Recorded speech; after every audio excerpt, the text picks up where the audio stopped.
I'm not even supposed to be here today. Yep, didn't think I was going to have a chance to make a video for a couple of weeks. I am in the middle of refitting my retail space. Just painted it. Went to take the car out and the battery's dead. So I've shoved that on charge. Fucking Land Rovers. Yeah, that's reading 10.8 volts. So I've got a dead cell in the battery and just what I need really, innit? Okay, fine. We are off carbs for a moment. Don't panic, it's alright. Yeah, we do this every couple of years. It really helps with arthritis flare-ups that my other half has. We just cut it out for a few weeks. Not keto, we've tried that in the past with it, and it's just horrible. All the high-fat stuff sucks, you know. So, yeah, lots of protein, lots of green veg, blah, blah, blah. The one thing that we really miss, though, or one of many things we miss, bread and pizza, obviously. Now, there are loads of kind of low-carb pizza recipes and stuff online. Fathead pizza is one where you're kind of mixing loads of mozzarella and you're melting it on a sheet and you're mixing in almonds and eggs and something. Oh my god, you know, it's not great. And I've been having a wee look, and this is straight off. This is bread. I don't go in for substitutions. I wouldn't be saying that otherwise. This is really, it's not going to be the best bread you've ever had. It's passable. But yeah, so the main things in it: vital wheat gluten, lupin flour. That's a weird one. These are, even in the pictures, they even look like lupins that we have over here, the flowers. They're not. It's a bean that's grown in Australian. British lupin flowers, poisonous. Don't eat them. Or do, but don't blame me. And oat fibre is the other one. This stuff is bizarre. Really, really light stuff. So I'll put the recipe in the comments. I've already pre-mixed all the dry stuff. It's not that interesting. But what I would say is, like most low-carb stuff, this is relatively expensive. Yeah, vital wheat gluten, oat fibre, got them both on Amazon. Lupin flour, sorry, there you go. Morrison Supermarket sell that. And I've shoved the prices on to show you. So you're talking a tenner for a kilo of vital wheat gluten. You can get that in health food shops and stuff too. I don't know. That seemed to be the cheapest back when I bought it. $12.29. You can't see, it doesn't really matter. This is $12.29 for 500 grams of oat fibre. That bag will, if you're only doing this recipe, that bag will give you enough to make, I think it's 29 of these loaves, or, you know, 58 pieces, because you get 2 pizzas out of this, 12-inch.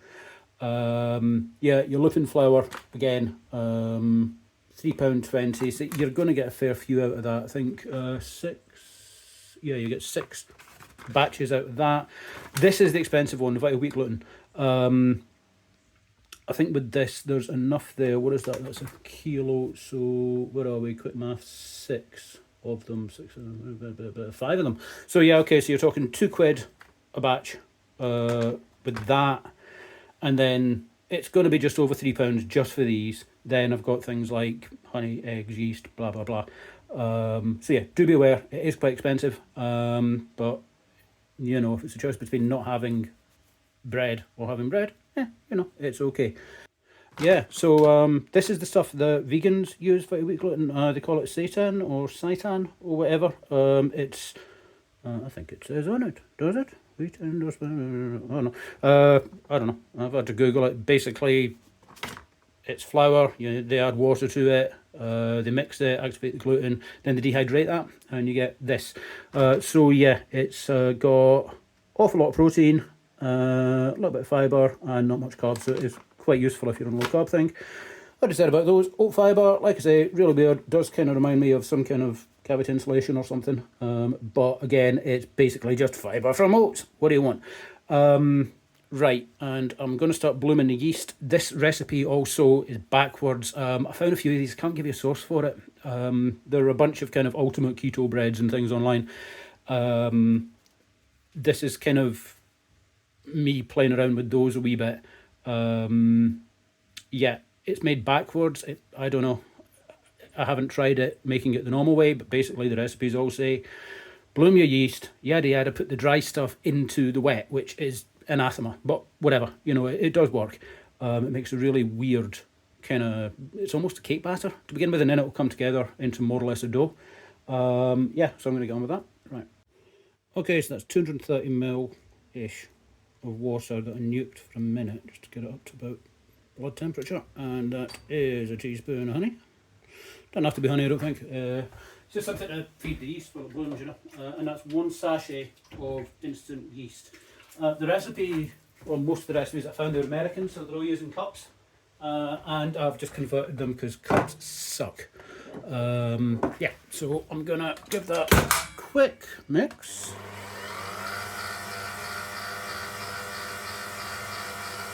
Just bring it together. Right, give that a minute. One thing I would say is, obviously I'm using the stand mixer. This is, as I say, it's a weird one. It starts out kind of like a batter almost, and then the last few minutes it comes together. You're going to be working it for maybe 10 minutes. In here, if anyone wants to try it by hand, be my guest, but I wouldn't fancy it. I do think this is one of those ones where you will pretty much need a mixer. Right, I'm going to let that sit and bloom, and I'm going to sort out the eggs and oil. That is 2 large eggs and 45 ml of olive oil. Get the rest of it out there. Yeah, the first time I made this, it was a wee bit wet, and I think it's maybe because I used large eggs. I don't know if egg sizes are really a thing in the States or not, but yeah, so I dialed the water back a little bit. Well, it's a little bit better because the first time I had to add more, actually the flaxseed, because it was sitting there and it came out okay. Yeah, so give this another mix, then I'm going to get the dry stuff in and start the mixing.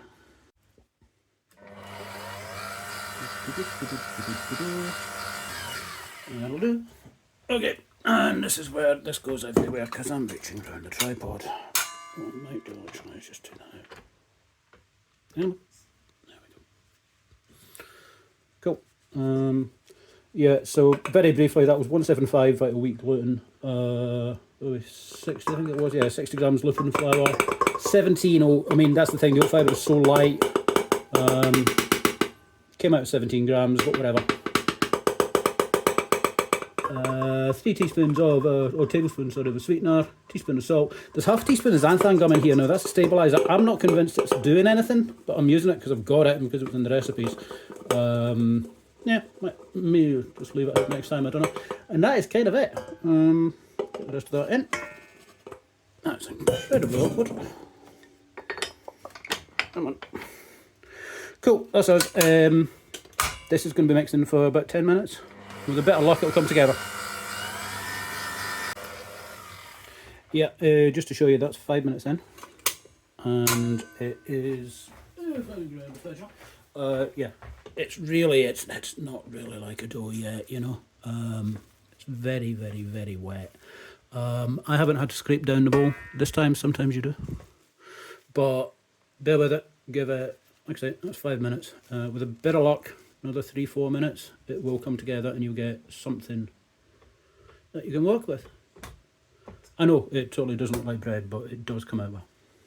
Sorry for the noise, but I hope you can see that has now basically come together. That's the gluten activated, and that has been just over 10 minutes.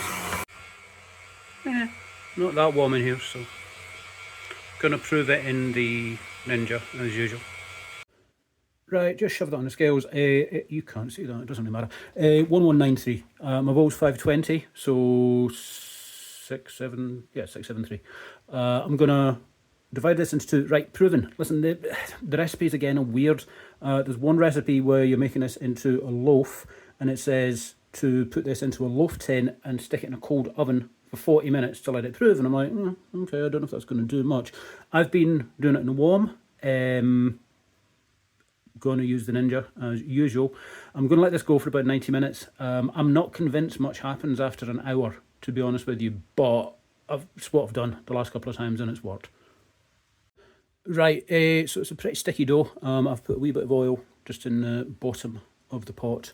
Yeah, oil on your hands might help a wee bit too. But yeah, I've just cut it into 2, so that's going to be 1 pizza each one, and I'm just going to prove this 35 degrees for, I don't know, try 90 minutes, see how it looks. As I say, after about an hour, it does seem to pretty much stop growing. I'll shove some cling film on top of that as well, just in case it dries out. Right, back in a bit. Right, there we go. That's been about 90 minutes. I think that's probably as raised as it's getting. I'm going to make a probably pepperoni pizza quite quickly so that we're actually eating, and then I'll put together another one I'll film.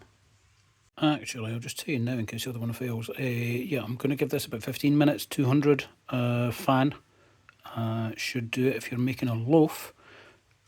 Half an hour, maybe. It will come out, it will look burnt. It's going to be brown, but only on the outside. I guess that's the eggs. So, right. Right, going to go eat this one, then I'll actually dress a pizza. Show you all, but just to give you an idea. It's decent crumb. Maybe could have gone a little bit longer, it's a little bit wet, but hey, that's okay. Okay, round two. Yeah, that worked. I think I'm going to go up 10 degrees cooking this one, actually. Just a little bit soft, but that's okay. So, the dough, when it comes out, I mean, this is now gone cold. It's not quite, it's definitely not bread dough. But it is a dough. It's a very strange feeling. It's quite difficult. It's quite wet and quite sticky. So, do your best to, I mean, if you want to try rolling it, go for it. I don't think it'll work. Yeah, there we go. Okay, give us a second. I'm going to have to pause this with my nose. Yep, I did indeed pause it with my nose. Right, okay. You might see some little lumps through here. There are tiny little bits of the lupin bean. I have tried sieving it in the past, and it's so fine you kind of lose so much, but it's not worth it. They won't be rock hard or anything. They're fine when you eat them. You won't really notice them. Oh, right. Reaching around this thing's awkward. I'll stretch it and come back. Near enough. Right, okay. I'm using shop-bought sauce. This is Barella's Basilico, and honestly, having just had the other one, it's not great. It's okay, but I try not to use the shop-made ones too often. They're either quite expensive or just a wee bit disappointing. Anyway, that's fine. Saucy. This will rise. It's going to be closest to thin and crispy though, which is what we normally have. And look. Okay, some cheese on.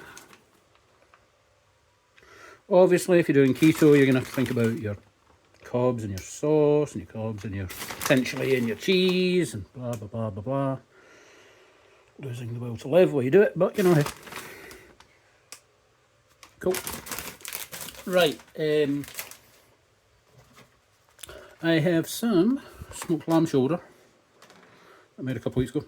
Just taking this out of the freezer, and I went a wee bit nuts using the paddle on the blender to, or the food mixer rather. So it has kind of gone to shards, but that's okay. It'll work for this. And I used a wee bit of seasoning I've never seen before, called Mediterranean-ish. Can't remember who it's by. Put in the description, but yeah, I ordered a load of stuff from a company called BBQ Gourmet in England, and they've got this constantly awesome clearance section, because you know, if the sealed rubs and stuff don't really go to date. And it's cheap as hell for American imports, which are normally very much not cheap over here. So, hey. Right, I'm going to put some piccalilli on this, which never done before. But hey, if you don't know, piccalilli is vinegar-based mustard sauce. It's cauliflower, pickled onions, gherkins. This one looks like it's got red pepper in it as well. It's a good brand, this. And I'm thinking it's just going to cut through the richness of the lamb. Do want anything else on there? Yeah. Okay. Let's just have a bit of sriracha too. This Balatin stuff is awesome. It was collaboration with the guy from Wu-Tang apparently, but easily the best one I've had in years. It's fantastic. Right, okay, that'll do. So yeah, 15 minutes. I'm going to go up 10 degrees. Give us a minute. and I pulled that at 13 minutes. I don't think it's going to get any more cooked, and I don't want to burn it. You can see the pickle is drying out a wee bit. Well, maybe you can't know now, but it is. I'm going to rest this for a couple of minutes this time though. It should help set up the base a wee bit, but yeah, I think we're good. Right, that's been standing for about 5 minutes. A wee bit better. I mean, oh man, this is annoying because the last ones I did the other week didn't stick to the screen. I'm not quite sure what's going on there. I'm being careful as can. There we go. Sweet. Yeah, what we'll do is I'll cut this up and take it through to the dining room. And I'll come back and let you see a slice.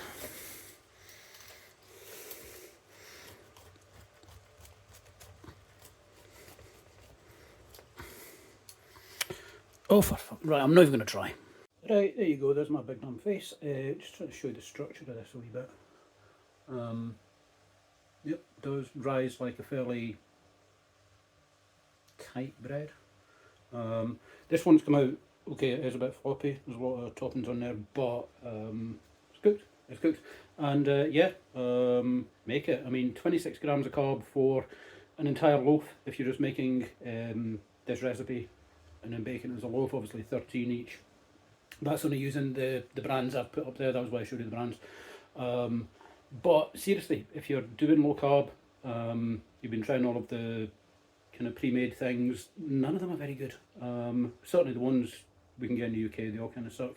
Try it, make your own. Yeah, and lamb and piccalilli, absolute win. Actually, just briefly, it's the following day. We had a few bits left, and that's the last one. You get an idea how it holds up. Decent kind of dry base on it. Yeah, it's good. All right, cheers.